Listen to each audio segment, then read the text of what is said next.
السلام عليكم المشاهدين الكرام. مرحبا بكم في القناه ديالي. اليوم ان شاء الله غادي نحضر معكم هذا الكيك. هذا كيجي رائع في المنظر وراقي وحتى المذاق ما نقولكوش الصراحه، كيجي بنين بزاف. دابا غنقطع معكم طريف باش نشوفوا الداخل ديالها. كتجي مفشفشه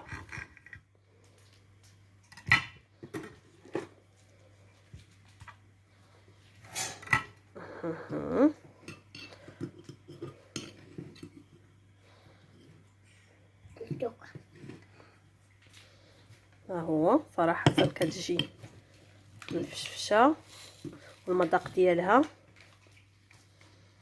لذيذ بزاف. يلا بسم الله على بركه الله. غادي نبداو، غادي نقولوا المقادير. غادي نحتاجوا كاس ونص ديال عصير البرتقال، كاس ونص ديال سنيده، كاس ونص ديال الزيت، 5 ديال البيضات، دانون بنكهه ديال الفاني او بنكهه البنان، 3 ديال الخمارات حمر، وفلو بالنكهه ديال البنان. نعاود المقادير: كاس ونص ديال الليمون، كاس ونص ديال سنيده، كاس ونص ديال الزيت، 5 ديال البيضات، 3 د الخمارات حمر، دانون بنكهه الفانيلا او بنكهه البنان، وفلو بالنكهه ديال البنان والدقيق حسب الخليط. دابا غادي نجيبو اناء فين غادي نخلطوا هاد المقادير. اول حاجه غادي نكبو الزيت، غادي نكبو الزيت،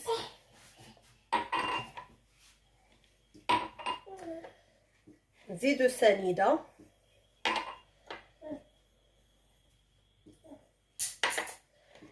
غادي نزيدو هاد الكاس ونص ديال الليمون، عصير البرتقال عفوا، واللي ما عندوش ممكن يعوضو بالمناضه، ماشي مشكل، حتى هي كتطلع الكيكه واعره. غادي نزيدو هاد الخمسه ديال البيضات، غادي نزيدو هاد الياغورت،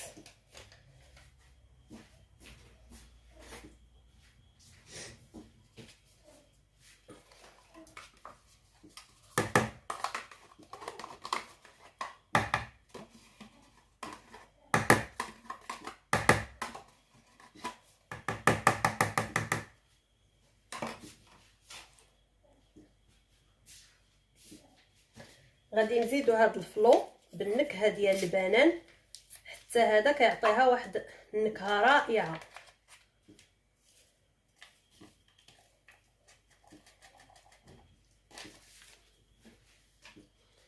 دابا غادي نخلطوا هاد المقادير كاملين، غادي نخلطوا هاد المقادير. حيدوا هاد الشيء من سطح العمل.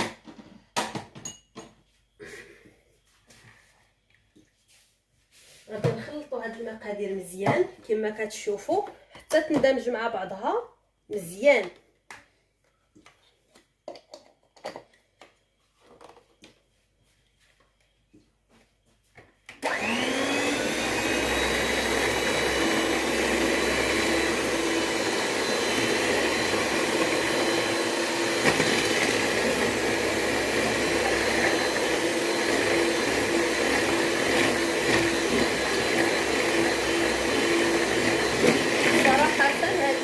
كيجي رائع وحتى في الشوفه ديالو كيجي زوين ديال التحميره ديال الوجه. كنخلطوا هاد المقادير مزيان.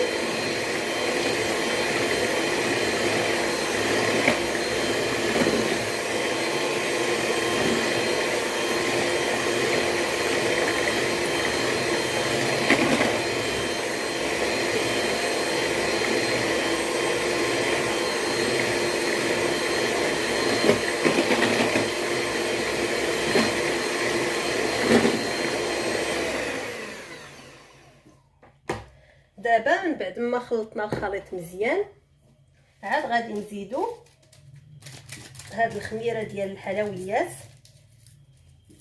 8 غرام في كل وحده. عندنا ثلاثه ديال الخمارات حمر،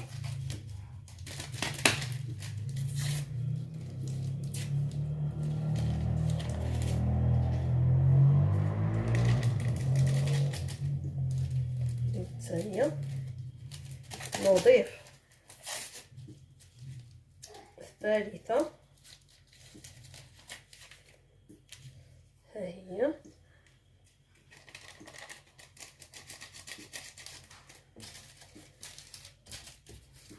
هاد الخميره. من بعد ما نضيفوها غادي نزيدو عليها واحد 3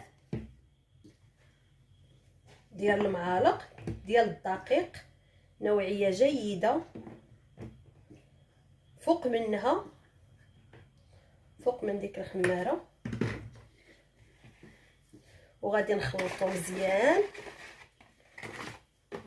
هذه من بعد غادي نزيدو الباقي ديال الدقيق حتى نحصلوا على القوام اللي بغينا. غادي نخلطو بهذه حسن.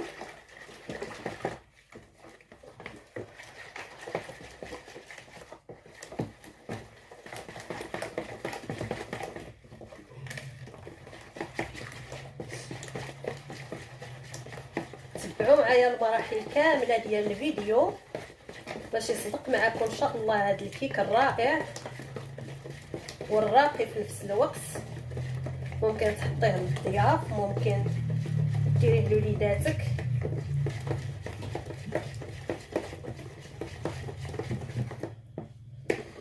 دابا من بعد ما خلطنا دوك 3 د المعالق مع الخميره د الحلويات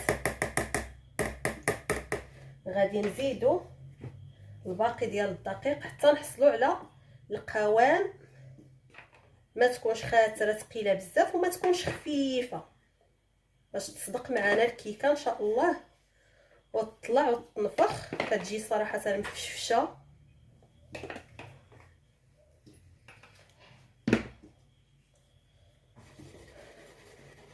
ردوا البال في القوام ديال الخليط، حيت حتى النوعيه ديال الدقيق كتلعب دور. كاين الدقيق اللي كيشرب وكاين الدقيق اللي ما كيشربش.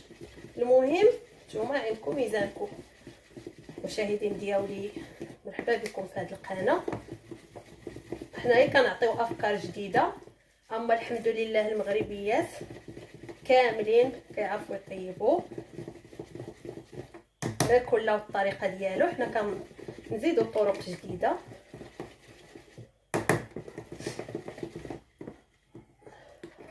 مازال غادي نزيد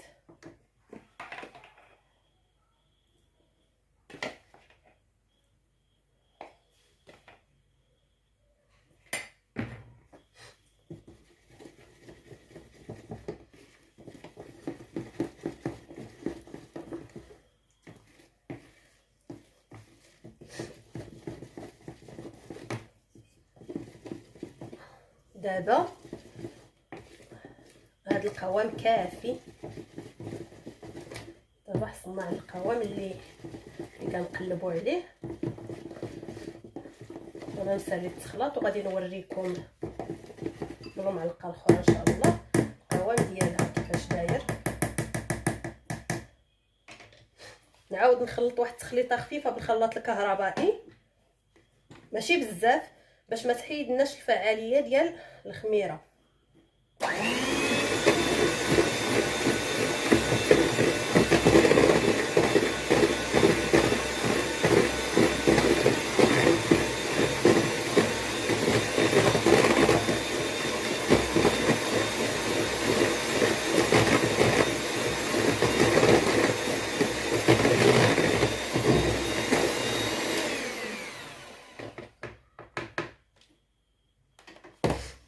غادي نجيب معلقه باش نوريكم القوام ديال ديال الخليط ديالنا ديال الكيك. هانتوما نقرب لكم الكاميرا.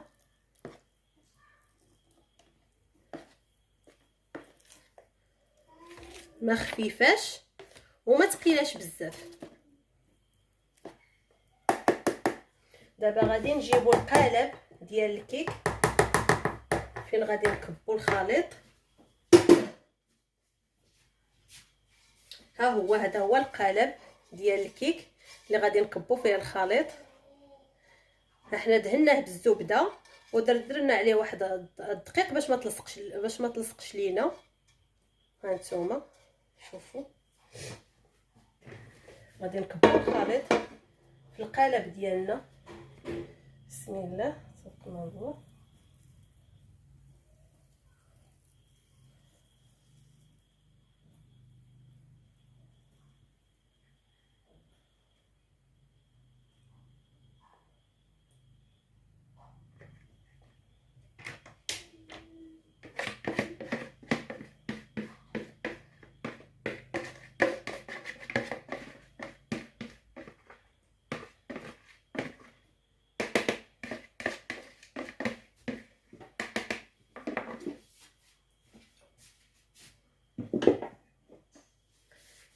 دابا من بعد ما كبينا الخليط غادي نشعلوا الفران ديالنا.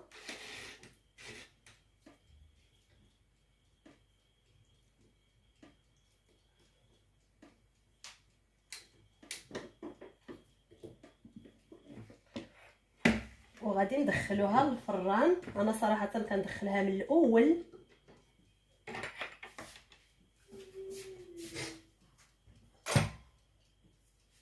الا كان الفران نتوما بالنسبه لكم سخنوا الفران واحد 10 دقائق، سخنوه مزيان وديروا درجه الحراره 180 درجه، وشعلوا من التحت على الكيك واحد ثلث ساعه، وعاودوا شعلوا الفوق باش تحمر لكم واحد 3 دقائق ولا 4، وغادي يكون ان شاء الله الكيك ديالكم واجد. بالنسبه ليا انا ما شعلتش الفران يسخن، غادي نحشيها مباشره ان شاء الله، وغادي نتلاقاو من بعد ما ان شاء الله طيب ونشوفوا الشكل ديالها كيفاش كتجي. حاجه اخرى بالنسبه لشي وحدين اللي كيقول لك كتنفخ ولكن من التحت كتحرق، انا بالنسبه ليا اللي ما كتصدقلوش الكيكه ولا كتحرق له غادي يدير واحد الطابلاطه هي ديال الحديد ثقيله وغليظه كتهز شويه على القالب ديال المسكوته، وغادي تحشيوها وان شاء الله غادي تطلع لكم مزيانه.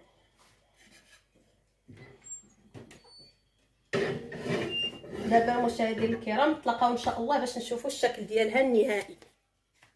دابا من بعد ما طبقنا الكيكه ديالنا، هذا هو الشكل النهائي ديالها. هذا هو الشكل النهائي. صراحه كتجي واعره. بالنسبه للتزيين انا دهنتها بمربى المشمش ودرت لها من الفوق اللوز ايفيلي. بالنسبه لكم ممكن ديروا اي تزيين، انا درت لها هذا التزيين البسيط. ممكن ديروا لها الفيرميسيل ديال الشكلاط، ممكن ديروا الفيرميسيل الملون. دابا غادي نقطع معكم واحد الطريف باش نشوفوا من الداخل كيفاش كتجي.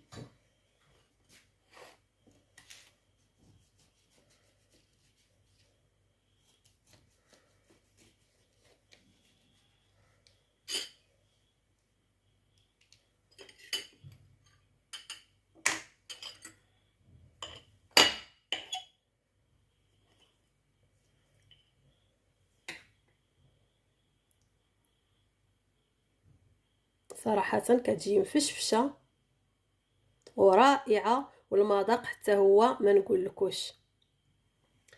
دابا كنودعكم وكنقول لكم ان شاء الله نتلاقاو في فيديو جديد ان شاء الله ووصفه جديده. شكرا لكم.